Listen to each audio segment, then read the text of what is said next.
Cade.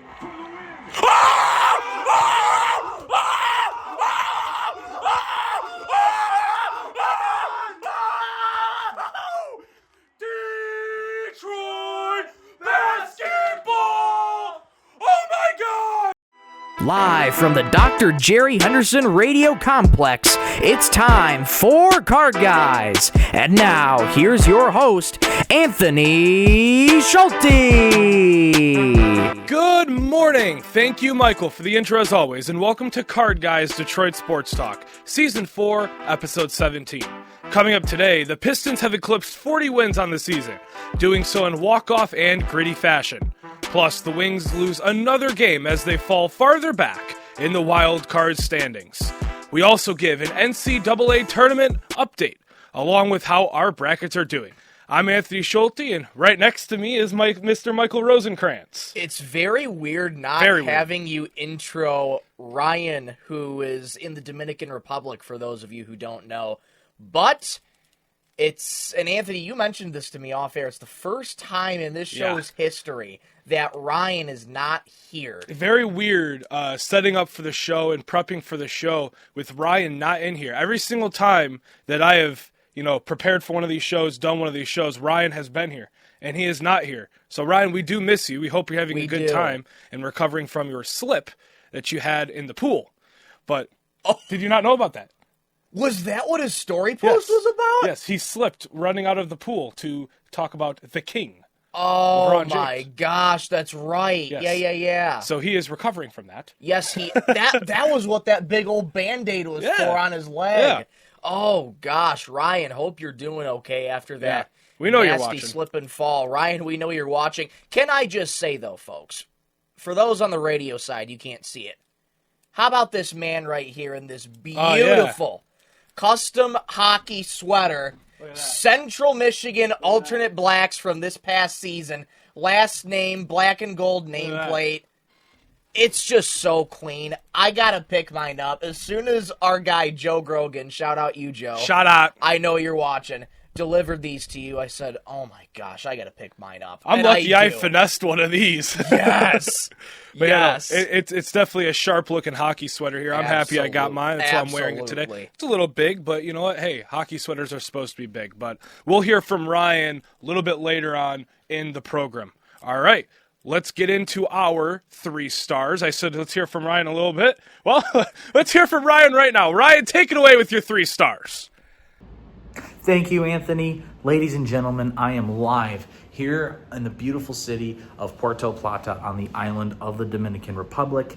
I am not going to be giving my insight this week for any of the teams because I'm going to be spending a lot of time with my family.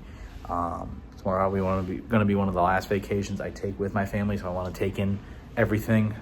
So I will only be giving you guys my 3 stars for today and Wednesday. Hopefully your Monday is going well. Let's get into my 3 stars really quick. My 3rd star is a guy who has had a really good preseason for Michigan as a sharpshooter. Had a slower regular season, but in the March Madness, he has stepped up big time, and that is LJ Kaysen. 11 points, 2 rebounds, and 3 assists against Texas A&M yesterday. He's been doing incredible stuff during March Madness. His driving to the rim has been spectacular. His shooting has been really well.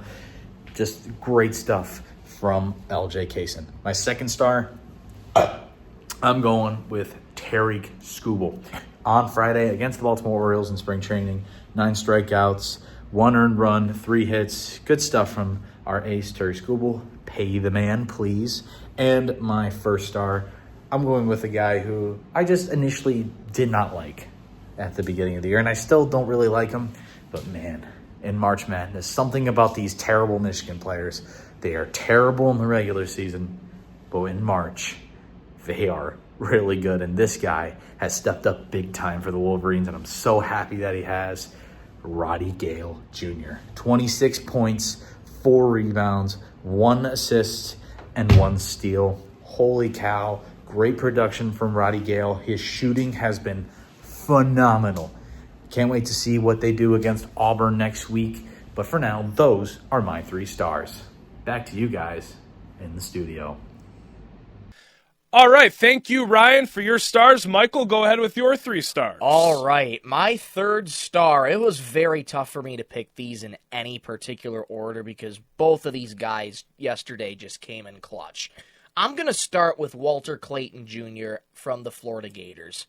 When he needed to get hot, he got hot at the right time, and UConn could not stop him down the stretch.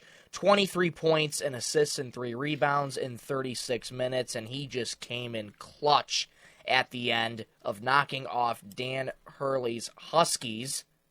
I don't know why, but watching Dan Hurley break down is heartbreaking in a way, but also very meme-worthy for UConn, because Dan Hurley's never been as knocked out this early as he once was. Back-to-back defending champion, so a little bit of change of territory for him, but Clayton Jr. did a wonderful job yesterday in punching Florida's ticket to the Sweet 16. My 2nd star, Tyrese Proctor of Duke.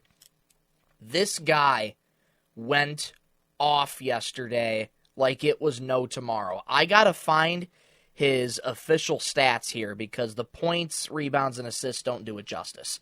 25 points, 1 rebound, 2 assists in 31 minutes. I'm trying to find his shooting splits, particularly in terms from 3-point range. Yeah, there it is. 87.5% shooting the 3. I'm trying to remember the exact numbers. I think it was 7 of 8, but the dude was automatic from the perimeter. He couldn't miss. He was turning it into a video game. So Proctor gets my 2nd star with that performance. My 1st star from college to NBA, Andrew Wiggins. Yes. Oh my gosh. I see the Golden State jersey, Heat. But I'm getting confused. Yeah. The Miami Heat. He got traded in that giant Jimmy Butler deal that also sent Dennis Schroeder to the Pistons. Yes, he did. But Andrew Wiggins, 42 points, 5 assists, 3 rebounds in the Heat's win over the Charlotte Hornets, 122-105 in 35 minutes. A really good performance from Wiggins. Dare I say vintage Wiggins? Yes, that is vintage Wiggins. Those are my 3 stars. All right, we'll go through my 3 stars real quickly here. Cade Cunningham gets on. What a shocker. I mean, hey, if Cade's going to keep doing Cade things, he's going to keep making the show. I know. I'm just messing with you, man. He won't be on Wednesday's show. Most likely. Wait, no. We play tomorrow. You play tomorrow. There's still a chance. There's still a chance he could be on Wednesday's show. Still a chance. But Cade Cunningham obviously makes this list because of what you guys saw in the intro. The Cade Cunningham buzzer beater 3 to win on national television, just adding to his all-NBA and superstar resume this season with Incredible. Now a game-winning 3. We'll get more into that when we get into the Pistons, but he also had a triple-double, a 20-point triple-double, 25, 12, and 11 for Cade Cunningham against the Miami Heat. He also had, against the Dallas Mavericks, just to kind of throw this out there, 35 points on 50% field goal shooting against the Dallas Mavericks in that very, very, very upsetting loss. We'll get into that a little bit later. My 2nd star is Marcus Sasser. Stepping in, Cade Cunningham did not play yesterday just for a little bit of rest against a beat-up Pelicans team. And Marcus Sasser comes in off the bench and has one of the best, I'd say the best game of his season so far. He is, and it's impressive too. He's lost his role. He's kind of just been on the end of the bench, and he's just somebody you can rely on. When one of your guards are hurt, he can step up, come into the game, and give you positive minutes. And positive minutes he did give you. A plus-minus of plus 18 in 26 minutes, 20 points, 6 of 9 field goal shooting, 3 of 4 from the field, a couple assists, a steal, and he came in off the bench and really put in some positive minutes in replacement of Cade Cunningham. My 1st star, Ron Holland II. I nickname him Ronald McDonald because he's cooking McChickens against the New Orleans Pelicans. Best game of his young career. This kid's 19, by the way. 26 points, 6 assists, 5 rebounds, gave him a steal, and a 10 of 14 from the field. Now, he was 5 of 11 from the free throw line. not good. He could have had a 30 burger if he just nailed 4 more of those puppies. But Ron Holland is the first teenager since the shot clock era, I'm pretty sure, 1983-84, to have such a stat line of 25, 5, and 5. 25 plus, 5 plus, 5 plus. First teenager in, what would that be? 40-something years? 41, 42 years. Insane. He has, nobody's done that. 41, I think. As a teenager in over 40 years. Insane. So there's that from Ron Holland. He gets my first star. Let's get into the Detroit basketball Pistons. Why not? Because the Pistons, for the first time since the 2018-19 campaign, have reached 40 wins. Woohoo! Insane stuff. We keep saying it. We sound like a broken record here on the program. The Pistons are doing things that we never thought would happen after the last couple seasons. Reaching 40 wins this season, I thought it was a pipe dream, but here we are, and it's reality. Probably should be at 42 wins.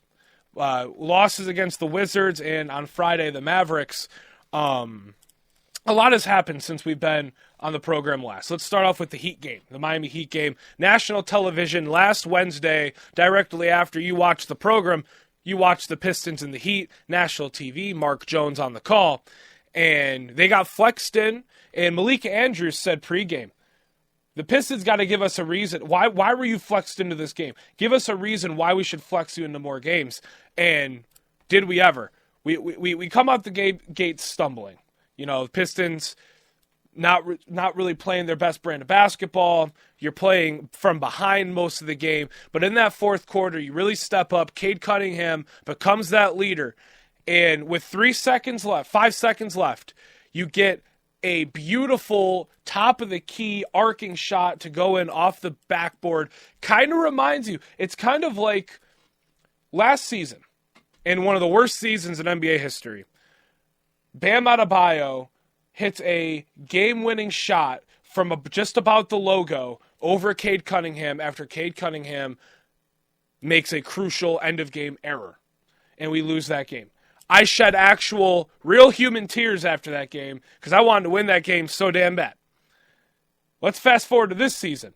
After we've kind of broken every single wall we've needed to after last season, I feel like one of the final barriers to kind of defeat the demons of our past.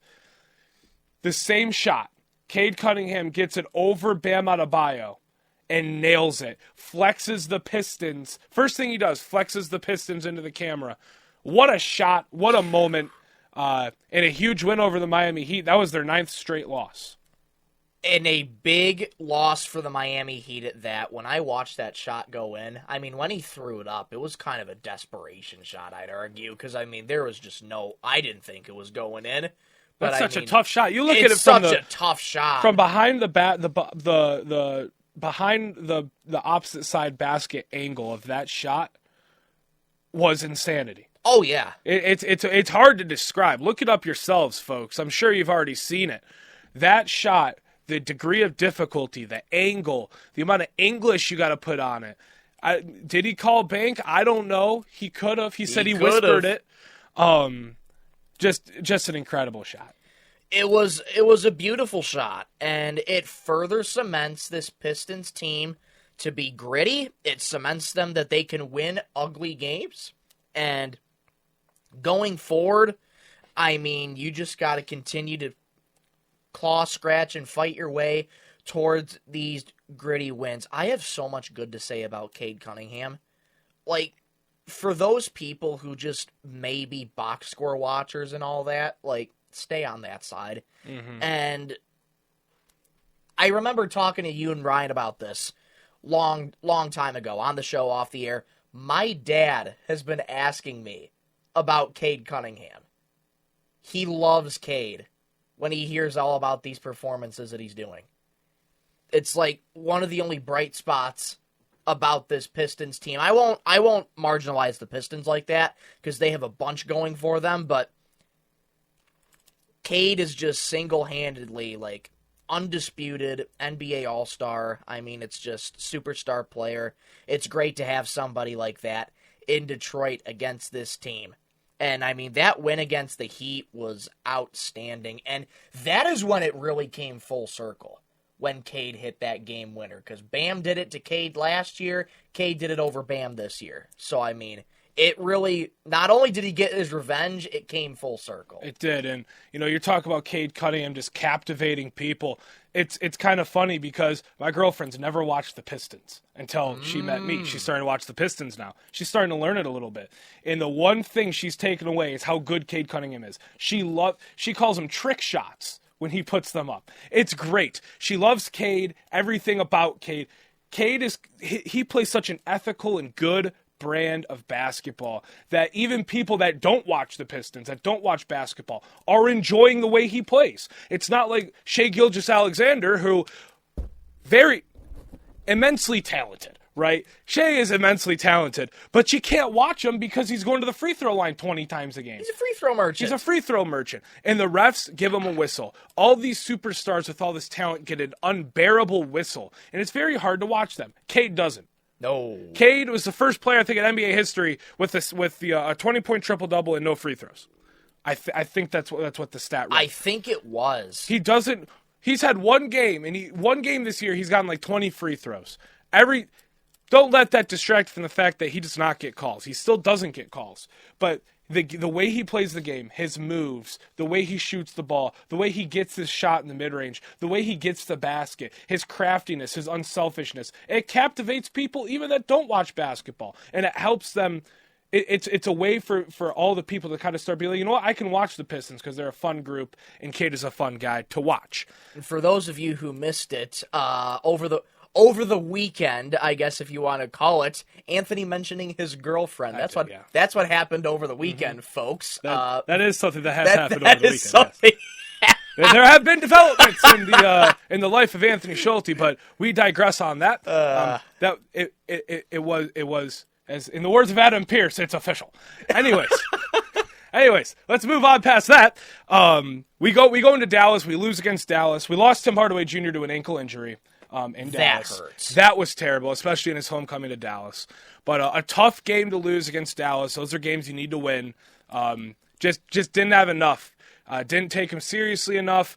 Dallas was hitting their shots. We were playing lackadaisical. Nothing really to mention there. You're going to lose those games, but going into the playoffs, you need to learn how to win those games. And then that brings up last night, or yesterday afternoon, against the Pelicans. You don't have Cade Cunningham, you don't have Timmy, and you lose Asar Thompson for basically the whole game because of his foul trouble early on. Mm-hmm. And you play through adversity. Your guys step up. You play through. I mean, it's adversity. You lose your star player, Cade Cunningham. That's 26 points a game. 30 minutes before tip-off, you're scrambling to figure out a game plan. Marcus Sasser didn't know he was going to be playing until 30 minutes before the game. I like what he said after. He's always prepared to play 30 minutes a game. However, it's still an adjustment, and you're playing through adversity. And if there is a way to rebound off Friday night's game and to be able to show, hey, we can win these games. Friday was just a fluke. Every NBA team has their flukes. It was that game against the Pelicans. Pelicans were 20 for 40 from three. Still beat them. The Pelicans were making all their shots. Their guys weren't playing like garbage like they did earlier in the week when the Pistons beat them by 46. Hard to beat a team twice in a week, especially when you don't have Cade Cunningham, Tim Hardaway Jr. You're leaving 36 points on the bench in that case because of those two injuries. And you come in home court, starting a little homestand against the Pelicans, and you secure a very gritty win, and you needed that win, especially after that loss against the Mavericks. You did especially need that win, and C.J. McCollum putting up a 40-burger was tough, too. Yeah. Just absolute lights out. Pelicans could not miss. And again, what I love about this Pistons team, this was a game right here that they needed to prove they can win without their top guys. Right. Especially, God forbid, if something happens in the play-in, or rather the playoffs, because we're the 6th seed. Or would it be the play-in? No, playoffs is 6th seed. Yeah, it would be playoffs. Look at my ball knowledge, folks. Anyways, but you need to show that you can win these games without your top guys. Mm-hmm. And that's exactly what the Pistons did. Now, was it too close for comfort? Absolutely. Pelicans, they were not going to go down without a fight this time after you beat them 546. And you capping that off with a 43-point fourth quarter was insane after, what was it, I think a 25, 26-point third quarter. So just a very, very, very poor third quarter out of this team. And the thing that always bothers me is just how quickly like other teams can go on runs with the Pistons. It's just their defense that they need to just clean up. And part of that is them being a young team. Yeah. Duren is still very young. Holland is 19. Duren's 21. And I mean, a lot of these guys, Sasser's young. So a lot of these guys are young. They have to develop more and more. It's just the little things. You need to clean up the little things. Turnovers always seem to be a big issue. Stewart's 23. Stewart's Asar's 23. like 22 or something like that. The defense is this team's kind of calling card. This team is a very good defensive team. However, it's those little mental lapses that lead to these runs that you were talking about that they need to clean up. It seems like every single game, there's at least 2 or 3, 9-0, 10-0, 11-0 runs, 13-3 runs that these teams go on to put themselves back in the game. And that is something you need to clean up going into the playoffs and going into the future, where your calling card can be defense. You can be a good defensive team. I think we're 6th in defense this year, 6th in the NBA, or maybe it was 9th. But there are those little mental lapses and mental spurts that you just let them go on. And then, obviously you call a timeout, everything's fixed. You fix that in the huddle, but you need to learn to fix that on the fly. They start making 2, 3, 4 shots in a row. You have to learn to fix that and fix it on the fly without having to call timeout. But, yeah, that's a good point by you, good mention by you, because those runs are what kills us. Look at the start of the third quarter. I think the Pelicans went on a 13-0 run. And that's unacceptable if you're the Pistons going to the playoffs. So we have the Spurs tomorrow.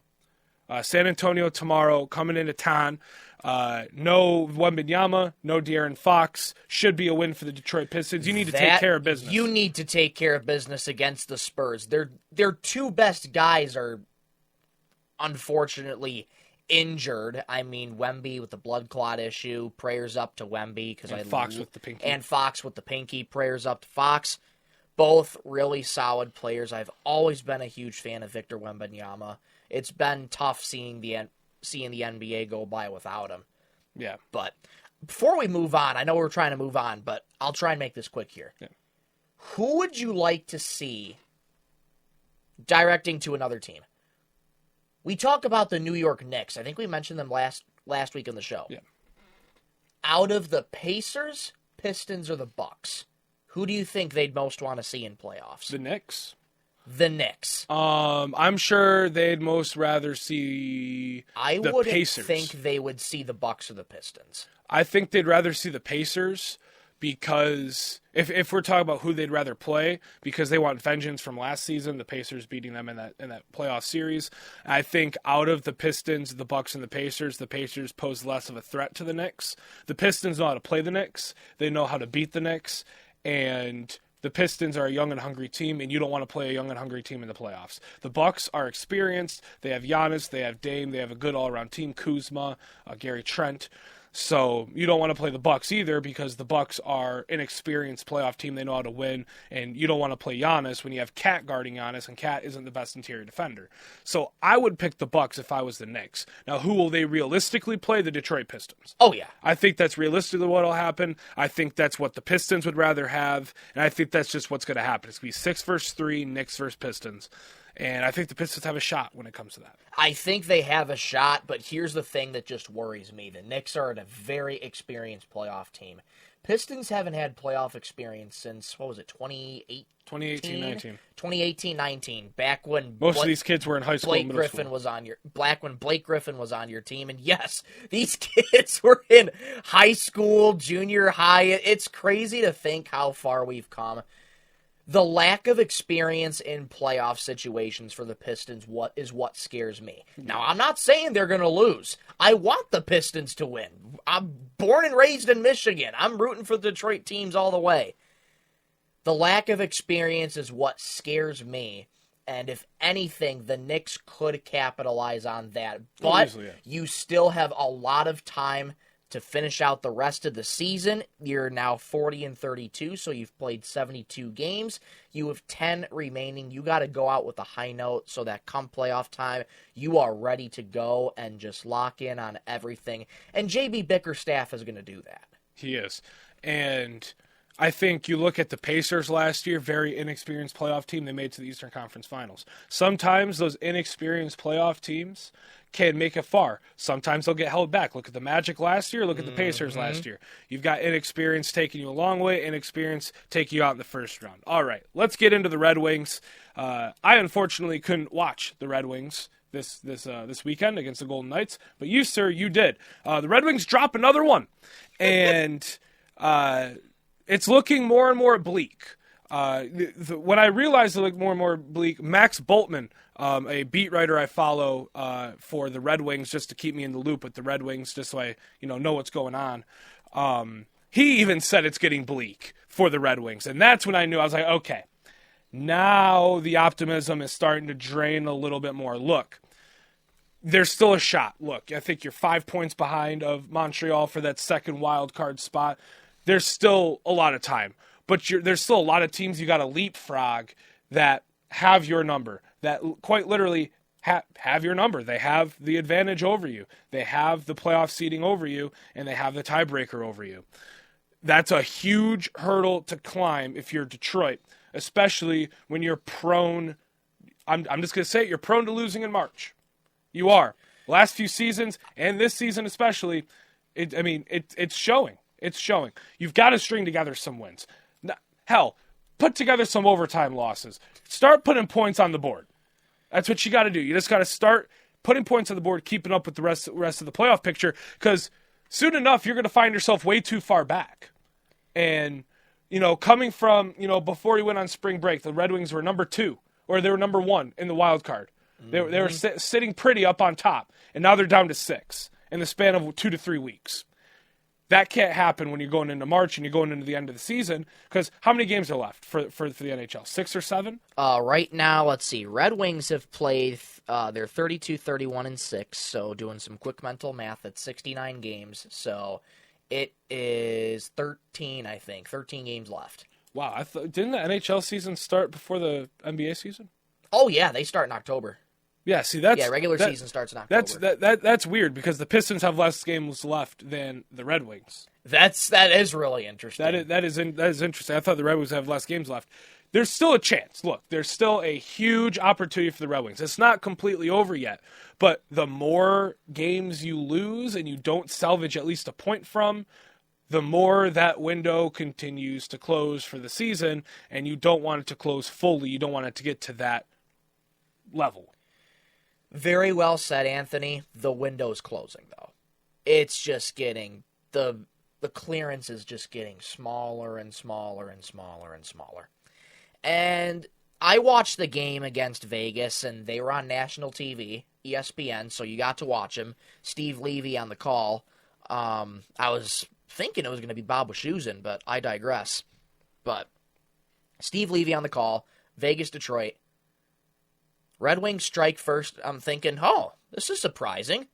Against a team like Vegas, who the Wings shut out a few days ago with Peter Mrazek. Never thought I'd be saying that. It was good to get a good early start on him. And then Tomas Hertl decided to go off for his 7th hat trick. And 2 goals that the Red Wings let up. The first goal by the Wings on the way was the power play. And then the next goal for the Knights to tie it up was also on the power play. It speaks to the defense. Wings fans, we know the defense is non-existent. Tomas Hertl was in Talbot's crease when he got that pass, when he got that cross-ice pass to tip it in for the goal. It can't happen. And if you guys are tuning in to hear me yell or scream again about the Red Wings, I don't have it in me. It's not going to happen. But you have 2 goals exactly identical that you give up to Tomas Hertl, where he sneaks into the crease, it's a beautiful cross-ice feed, and he just tips it in for a goal when Cam Talbot least expects it. You needed to put Talbot in there because Mrazek had 4 straight starts to get him rest. But when I'm going to shout out Red Wings coverage on Instagram, I watch the clips a lot. I look at your content a lot. But when you're hoping for Peter Mrazek to get the start, to me, that's just a new low. Because Peter Mrazek has never been good this season. He has like 3.5 goals against average. He's like one of the worst goaltenders in the league. And somehow it's like, yeah, in these games he can catch crazy fire against Las Vegas and shut them out. But guys, he's not good. And it's like, when you're hoping for Peter Mrazek in net, I just looked at it as like, okay, I think that point's reached a new low. I added up the games in March because I'm sick, and I did this last night, and I wanted to have a tidbit for the show. This is the 4th straight season that the Wings have collapsed in March. We are 2-9 this month. We are 2-9. Not even an overtime loss. Not even an overtime loss. We are 2-9. All of those losses being regulation losses.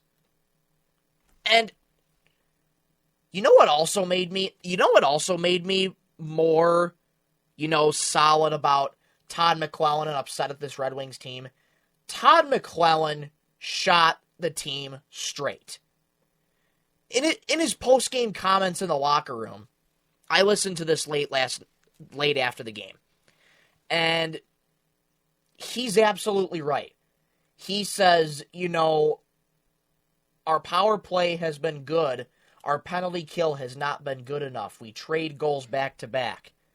And on the penalty kill, and particularly in passing lanes and shooting lanes, we are not sure that we want to do the hard work.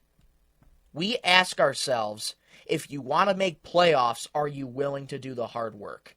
And what I saw on Saturday, the Wings don't want to do the hard work. They do not get into shooting lanes. Even if they do, it's like they shy away from the puck when trying to block it. Sure, you'll get a couple blocks, but again, the defense is non-existent. It's Swiss cheese. There's so many holes in this defense, I can't even count them straight.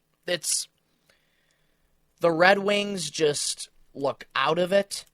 This has happened for 4 straight years now. It's who they are. It's Steve Yzerman not making moves at the deadline other than trade a center for a center and Craig Smith and get Peter Mrazek back in the winged wheel. It's not going to cut it.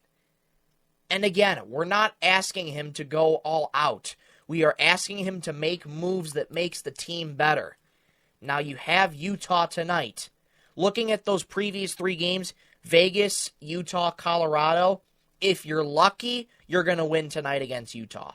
If you are lucky. Now, the way this team is playing, I don't think they're going to win against Utah. Utah's having a better season than they are. Utah's having a way better season. Dylan Guenther has always killed us on Utah's side of things, and you're on the road again in a late-night tilt. It's going to be difficult to win road games. And I think it's going to be a matter of watching this first period or two from the Red Wings, especially how they come out after Vegas. This team, they can get a goal on the board first, but their penalty kill has been god-awful. Their defense is non-existent, and it's all going to come down to looking at that first period against Utah. And we talked about it. I mean, just, again, going through the schedule, at Utah, at Colorado, those games are on a back-to-back, by the way. Versus Ottawa, versus Boston, at St. Louis, versus Carolina, versus Florida, at Montreal, at Florida, at Tampa, versus the Stars, at New Jersey, at Toronto. Realistically, how many games do you think we win there? How many points do you think we could salvage out of these? Realistically, I would say you win maybe 2 or 3 of those. Okay, so that's 6 points. Let's 6 points. Let's say 8 points. We'll throw in a couple overtime losses. You got 8 points there. That puts you at 78 points. That puts you right now, say Montreal loses out. It won't happen, but that puts them into second. Not even first. They're basically, let's just say they're out of contention for the first. Maybe they have the second. Who knows? What I'm looking at here when I'm looking at the standings, Boston is on your tail at 69. Nice. Pittsburgh is on your tail at 69. Nice. Detroit is at 70. Let's say Detroit loses tonight. Boston and Pittsburgh win their next 2 games. You're down in 8th place. You're closer to the basement of the division or of the what is it, division or Atlanta division. See, division. I'm still learning my hockey. Leave me alone. You're closer to the bottom of the division than you are to like the 4th seed. Yeah. That's the issue. It's way too close. And you know what? They put themselves in this position. Now, granted, on this skid, have the refs played a big role in some of the losses? Sure. Have we gotten unlucky a lot of the time? Sure. Mm-hmm. But there are games that are there that you need to win. You need to be able to overcome. If you want to make the playoffs, you have to overcome the referees. You have to overcome good performances. Look at the Detroit basketball Pistons. Mm-hmm. They overcome the referees. They overcome these strong performances, and they still pull out wins, and they still put up good games. That's what winning teams do. Can't believe those words in the same sentence just came out of my mouth, but here we are on a Monday morning. The Red Wings are in trouble. I think we can all say that they're in trouble. Oh, yeah. Whether you're a hopeless optimistic about the Red Wings or you're a hopeless pessimistic about the Red Wings, I think we can all agree that we're in trouble. And the more games you lose, the more games you let slip, the more the window closes, the more games you fall behind. And look, Montreal's at 75 points right now. You're at 70. You're no way, shape, or form eliminated in any sort of hypothetical or realistic sense. There's still a chance. This team still has enough talent to catch fire and make a run. However, you have put yourself in a position where Columbus and both the New York teams and Montreal all have a tiebreaker over you. All the teams in front of you have a tiebreaker. I don't know about Boston or Pittsburgh, but them being right on your tail, just a single point behind you, doesn't bode well for you at all. Red Wings have a game over Pittsburgh, and I think they have a game over Boston. Okay. Regardless, they still have a chance. Those 2 teams still have a chance to eclipse the Red Wings in the next coming days. You got to take care of business tonight. There's no excuses. Mm-hmm. You have to take care of business tonight against Utah. Look, Utah has had a better season. However, the Red Wings, I think, still have more talent on their roster. Overall, head to toe, more talent on the roster. You need to take care of business. And you need to take care of business. You do, and that's the thing that kills me.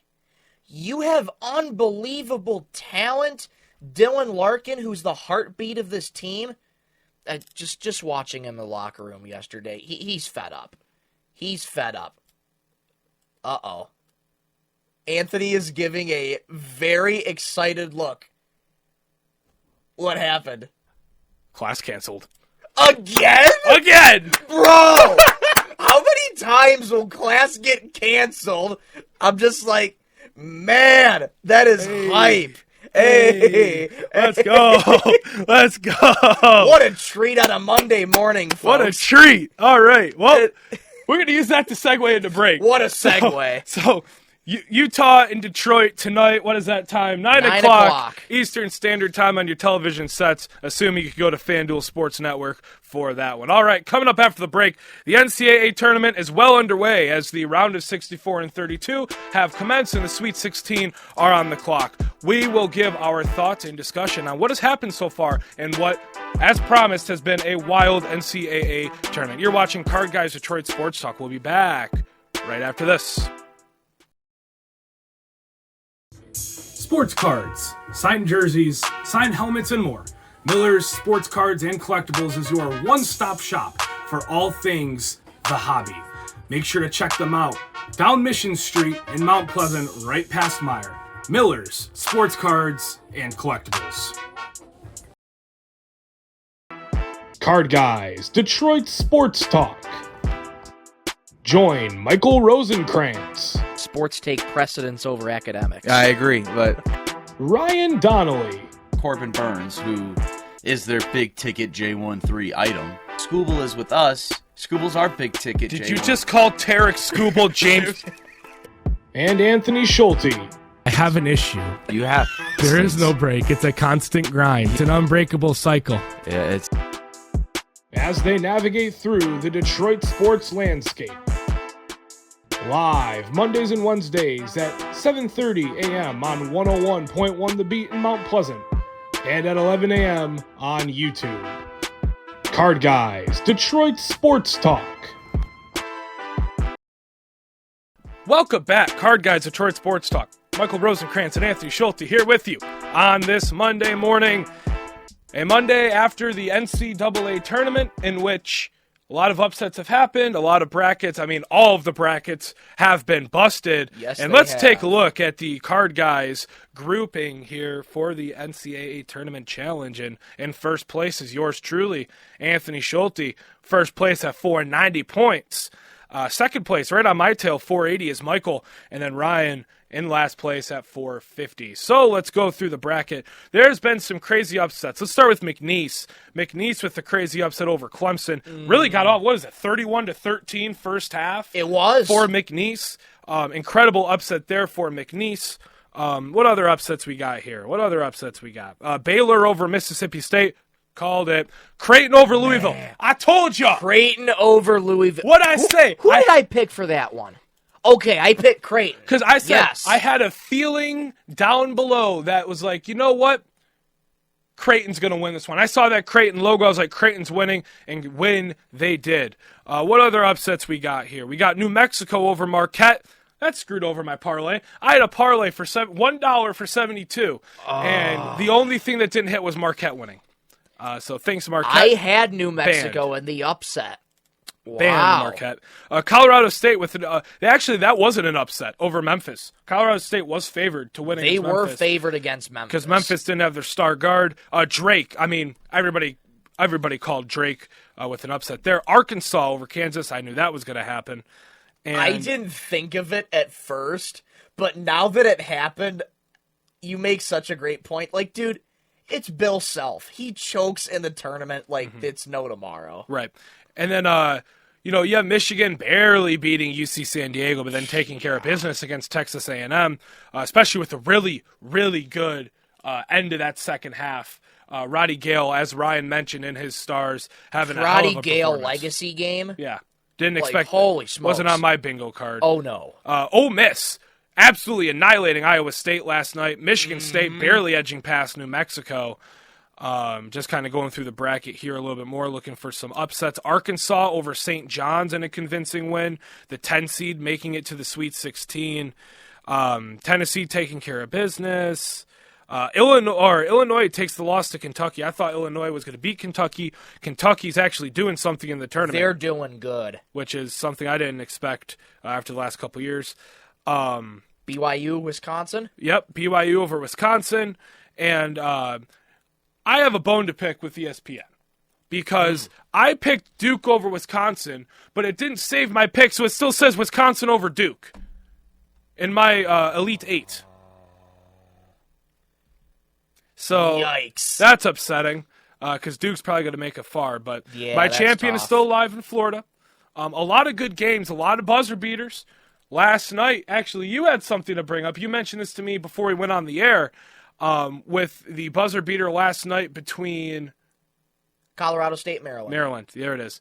Maryland and Colorado State. Maryland winning on a buzzer beater after really clutch 3 with about 7 seconds to go by Colorado State. Left a little bit too much time. A nice little layup to win the game, but you're saying there might have been a violation, and I think there was as well after reviewing the footage. Yeah, if we can, we'll put it up on the screen for you guys at home, but I mean, we'll try and slow it down as well. But I mean, as you can see, Derek Queen gets the inbound at the top of the key.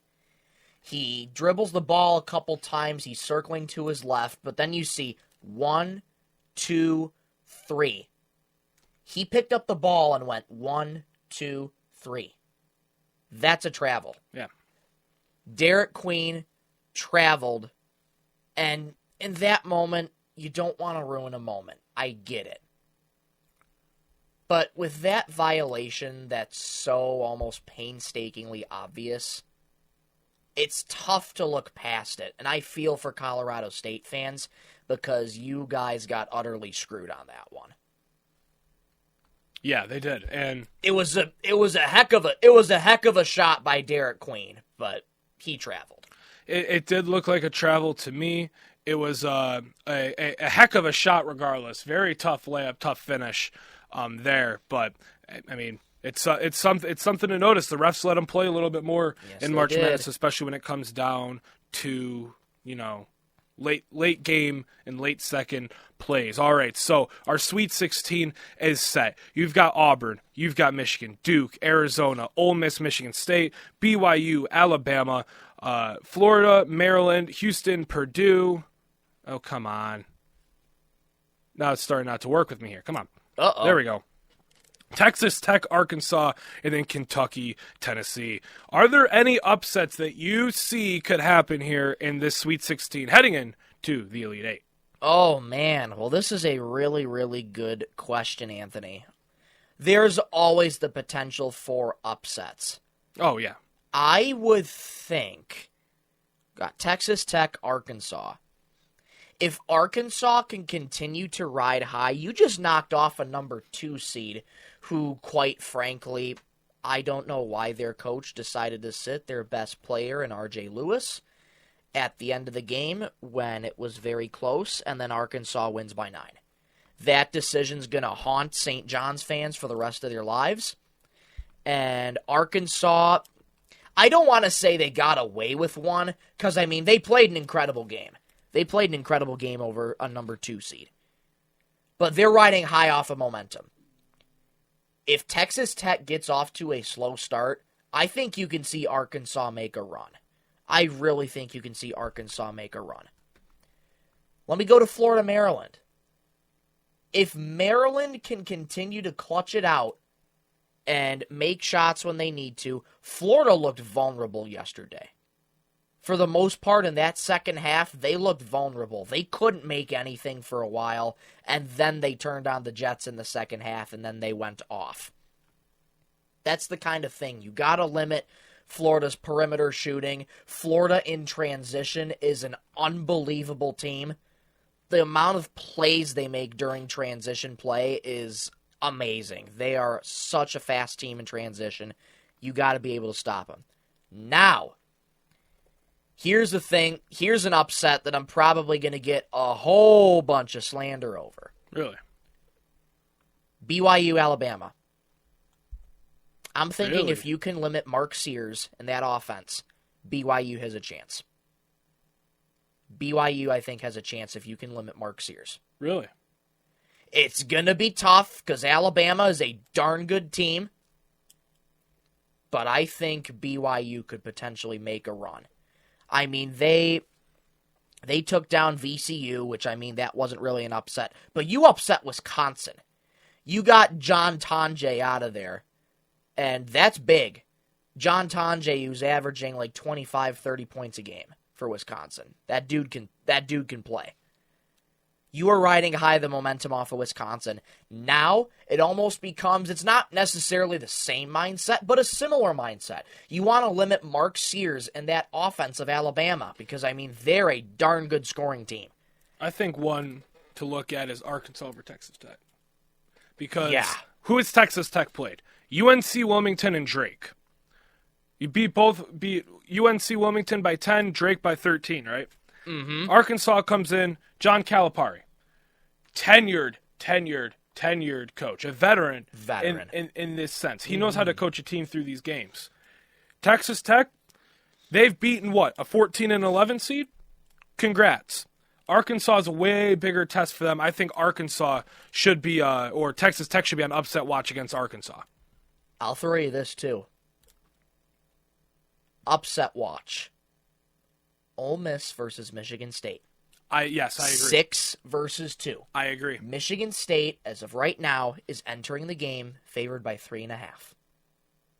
The way that Michigan State has played their games against Bryant and New Mexico, they're in trouble.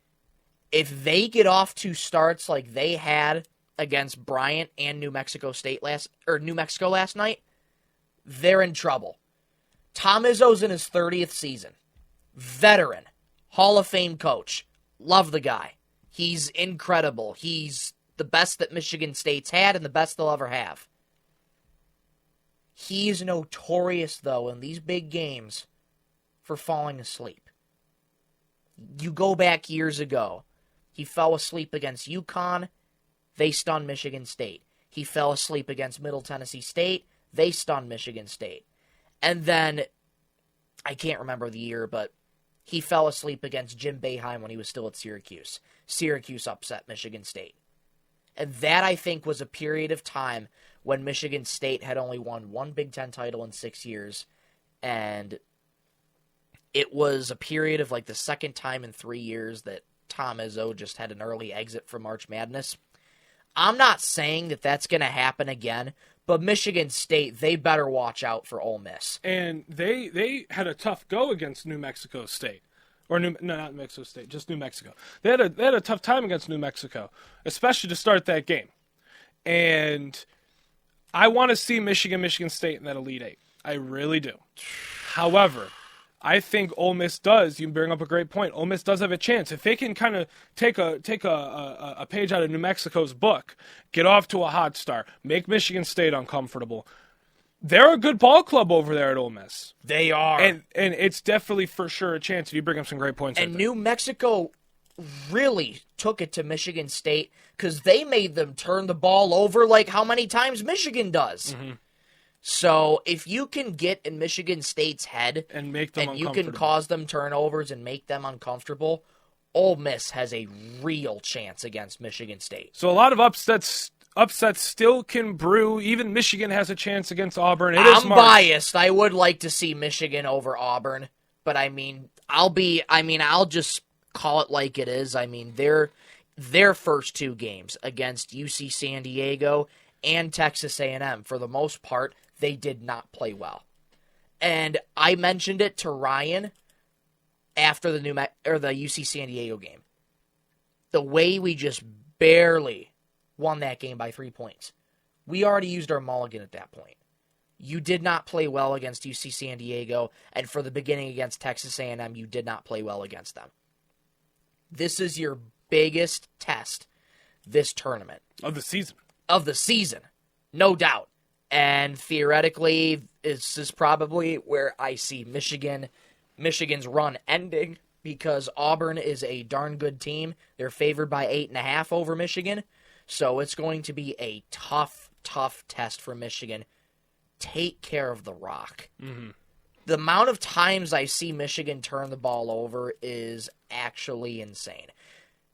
You can get the Danny Wolf-Vlad Golden connection, but the amount of times that Vlad Golden forces a pass inside and there's 2-3 bodies surrounding Danny Wolf, that can't happen. He has to be smarter with the ball. And if you want a chance against Auburn, your bigs have got to get going. Your shooters have got to get going. And take care of the rock. Yes.